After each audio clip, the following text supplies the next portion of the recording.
కర్నూలు జిల్లా పెదకడుబూరు మండలం కల్లుగుంట గ్రామంలో శ్రీ వాల్మీకి మహర్షి విగ్రహ ప్రతిష్టాపన వాల్మీకి కుల బంధువులు ఘనంగా నిర్వహించారు. మహర్షి విగ్రహ ప్రతిష్ట కార్యక్రమానికి ముఖ్య అతిథులుగా రాష్ట్ర ఐక్య వాల్మీకి పోరాట కమిటీ రాష్ట్ర అధ్యక్షులు వాల్మీకి లక్ష్మణ పాల్గొన్నారు. మేళతాళాలు, డప్పు వాయిద్యాల మధ్య ఘన స్వాగతం పలికారు.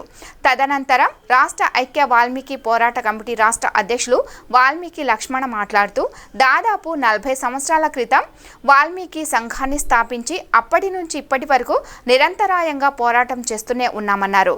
ఆంధ్రప్రదేశ్లో దాదాపు 50 లక్షల మంది వాల్మీకులు ఉన్నారని, వాల్మీకుల అధిక సంఖ్యలో నిరక్షరాస్యులే ఉన్నారని వాల్మీకి లక్ష్మణ ఆవేదన వ్యక్తం చేశారు. ఎన్డీఏ కూటమిలో భాగంగా రాష్ట్ర ఉప ముఖ్యమంత్రి పవన్ కళ్యాణ్ దృష్టికి తీసుకెళ్తామన్నారు. ప్రతి గ్రామంలో మంత్రాలయం నియోజకవర్గంలో మాత్రం ప్రతి గ్రామంలో నేను పర్యటించిన ప్రతి గ్రామంలో ఈరోజు నాకు మా ఘన స్వాగతం పలికారు.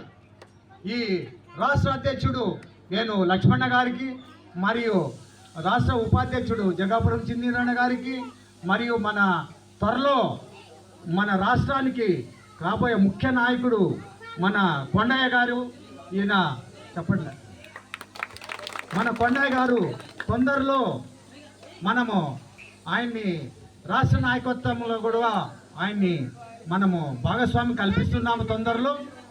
ఇకపోతే ముఖ్య విషయం ఏంటంటే, ఇక్కడ మనం పోరాటం చేసేది 35-40 ఏళ్ల సంవత్సరాలుగా ఎస్టీ కొరకు పోరాటం చేసినాం. మన పోరాటము ఫలితము ఊరికే పోలేదు, అది అయినాయి. రాష్ట్ర అసెంబ్లీలో బిల్ పాస్ చేసి కేంద్రానికి పంపించడం జరిగింది.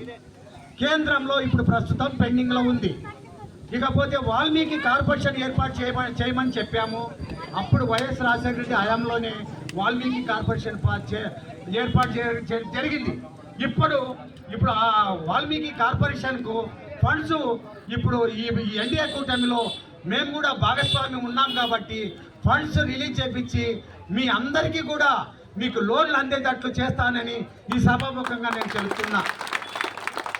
మీరు అందరూ కూడా గ్రూపులు చేయండి.